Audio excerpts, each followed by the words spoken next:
कार्तिक मास महत्तम 23वां और 24वां अध्याय। कार्तिक महात्म 23वें अध्याय की कथा। नारद जी ने कहा, हे राजन, वहां बोए हुए उन तीनों बीजों से आंवला, मालती और तुलसी ये तीन वृक्ष उत्पन्न हुए। सरस्वती के दत्त बीज से रजोगुण वाला आंवला, लक्ष्मी द्वारा प्रदत्त बीज से सत्वगुण वाली मालती और गौरी के बीज से तमोगुण वाली तुलसी उत्पन्न हुई। स्त्री रूप धारण किए हुए तीन वृक्षों को देखकर वृंदा के रूप में मोहित विष्णु भ्रम से उठ खड़े हुए। कुछ कामासक्त चित्त से विष्णु भगवान ने प्रेम से उनकी ओर देखा और तुलसी तथा धात्री ने भी अनुराग पूर्वक विष्णु भगवान को देखा। और जो बीज पूर्व ही में लक्ष्मी द्वारा ईर्ष्या से दिया गया था, इसी कारण इसमें ईर्ष्या करने वाली स्त्री मालती उत्पन्न हुई। लक्ष्मी के बीज से जायमान विष्णु से ईर्ष्या के कारण मालती बर्बरी इस नाम से प्रसिद्ध हुई। और धात्री तथा तुलसी विष्णु में अनुराग रखने से उनके प्रीति का कारण हुई। विष्णु भगवान उस दुख को भूलकर धात्री तथा तुलसी के साथ प्रसन्न होकर सब देवताओं से नमस्कृत होते हुए अपने वैकुंठ धाम को चले गए। इस कारण कार्तिक के उद्यापन में तुलसी की जड़ में विष्णु की पूजा की जाती है। तुलसी का मूल प्रदेश विष्णु को प्रसन्न करने वाला है। हे राजन, तुलसी का जंगल जिसके घर में वर्तमान में है, वह घर तीर्थ स्वरूप है और उस घर में यम के दूत कभी नहीं आते हैं। सब पापों का नाश करने वाला, अभिष्ट फल को देने वाला जो प्राणी तुलसी का वन लगाते हैं, वे यमराज को नहीं देखते हैं। सोम से जायमान भगवती नर्मदा का दर्शन, गंगा स्नान तथा तुलसी के वन का संसर्ग, ये तीनों बराबर पुण्यप्रद फल प्राप्त करते हैं। तुलसी वृक्ष के लगाने से, जल सींचने से, दर्शन से और तुलसी को छूने से कायिक, वाचिक, मानसिक और संपूर्ण पाप नष्ट हो जाते हैं। जो प्राणी तुलसी के दल से विष्णु भगवान और शिव जी का पूजन करते हैं, वे गर्भ में पुनः नहीं जाते हैं, निसंदेह जीवन मुक्त हो जाते हैं। तुलसी दल में पुष्करादि, समग्र तीर्थ, गंगादि, संपूर्ण नदियां और विष्णु प्रभृति सब देवता निवास करते हैं। तुलसी के साथ जो अपना प्राण निछावर करते हैं, जो अपने प्राण विसर्जन करते हैं, वह सैकड़ों पापों से युक्त हो तो भी उसको यमराज नहीं देख सकते। हे राजन, जो लोग तुलसी के काष्ठ का चंदन लगाते हैं, विष्णु के साथ उनकी संयुज्य मुक्ति होती है। उनके द्वारा किए हुए पाप भी उनके शरीर को स्पर्श नहीं कर पाते हैं। हे राजन, जहाँ जहाँ तुलसी के वन की छाया हो, वहाँ पितरों का श्राद्ध करना चाहिए। उनके निमित्त दिया हुआ वहाँ का दान सर्वदा के लिए अक्षय होता है। हे राजन, आंवले के वृक्षों की छाया में जो प्राणी पिंडदान करते हैं, उनके पितर यदि नरक की यातना को भी भोगते हो तो वे मुक्त हो जाते हैं। सिर, हाथ, मुख और देह में जो आंवला के फल को धारण करते हैं, उनको विष्णु स्वरूप जानना चाहिए। आंवले के फल, तुलसी की माला और द्वारका की मिट्टी जिसके शरीर पर हमेशा लगी रहती है, वह जीवन मुक्त है। आंवले और तुलसी दलों को जल में मिलाकर जो प्राणी स्नान करते हैं, उनको गंगा स्नान का फल प्राप्त होता है। जो मनुष्य आंवले के पत्ते और फलों से देवता का पूजन करते हैं, उनको स्वर्ण, मणि और मोतियों के समूह द्वारा पूजन का फल प्राप्त होता है। कार्तिक मास में सब तीर्थ, ऋषि, देवता और सब यज्ञ सब जब सूर्य तुला राशि में रहे, तब आंवले के वृक्ष के पास वास करते हैं। जो मनुष्य द्वादशी तिथि को तुलसी का दल और कार्तिक में आंवले का पत्ता तोड़ता है, वो रौरव नरक में वास करता है। जो कार्तिक में आंवले की छाया में बैठकर भोजन करता है, उसके 1 वर्ष के अन्न संसर्ग से उत्पन्न दोष नष्ट हो जाते हैं। कार्तिक में आंवले की जड़ में जो विष्णु का पूजन करता है, उसको विष्णु क्षेत्रों के पूजन का फल प्राप्त होता है। आंवला तथा तुलसी की महत्ता का वर्णन करने में ब्रह्मा भी असमर्थ है। जिस प्रकार विष्णु भगवान के महात्मा का वर्णन कोई और नहीं कर सकता, आंवला तथा तुलसी की उत्पत्ति कथा का जो मनुष्य स्वयं सुनता और सुनाता है, वह सब पापों से मुक्त हो जाता है और अग्रिम विमान पर चढ़कर अपने पूर्वजों के साथ स्वर्ग को प्राप्त होता है।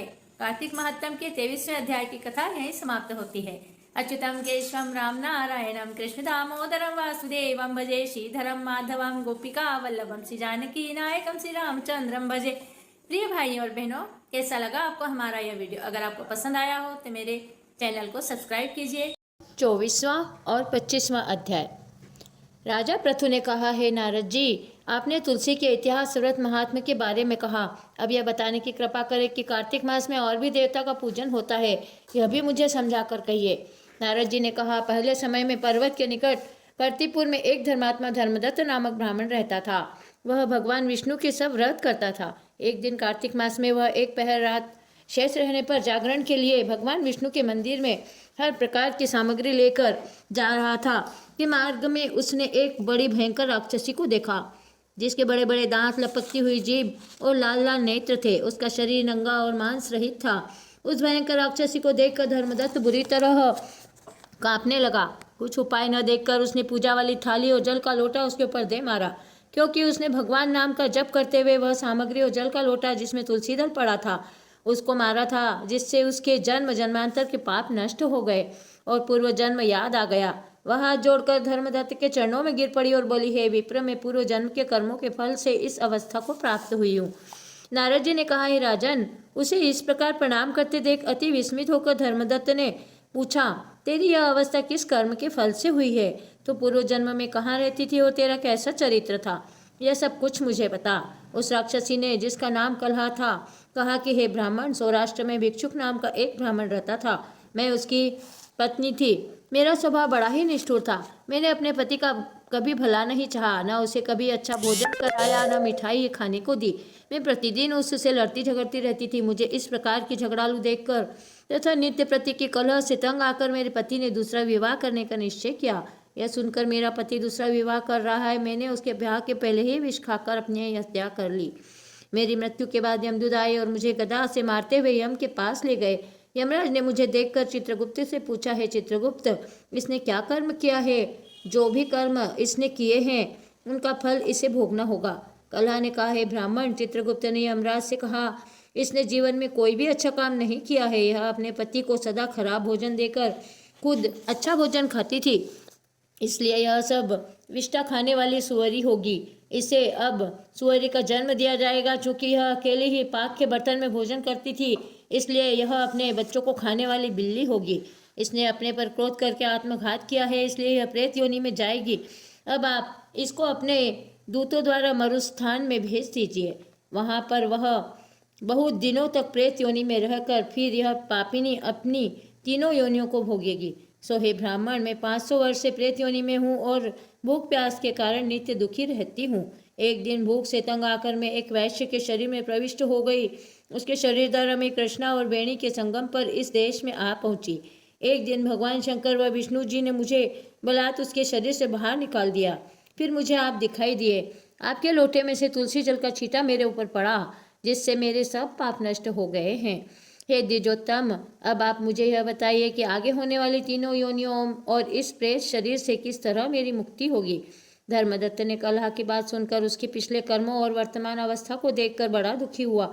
उसका दुख देखकर उसका चित्त पिघल गया और फिर उसने दुखित भाव से कहा। कार्तिक मास महत्तम के 24वें अध्याय की कथा समाप्त। प्रिय भाइयों और बहनों, अगर आपको मेरा वीडियो पसंद आया है तो जल्दी से मेरे चैनल को सब्सक्राइब कर दीजिए और बेल आइकन को प्रेस कर दीजिए। वीडियो को अधिक से अधिक शेयर कीजिए। सुनते रहिए हमारी चैनल पर कार्तिक मास महात्म्य की कथाएं और कार्तिक की कहानियाँ।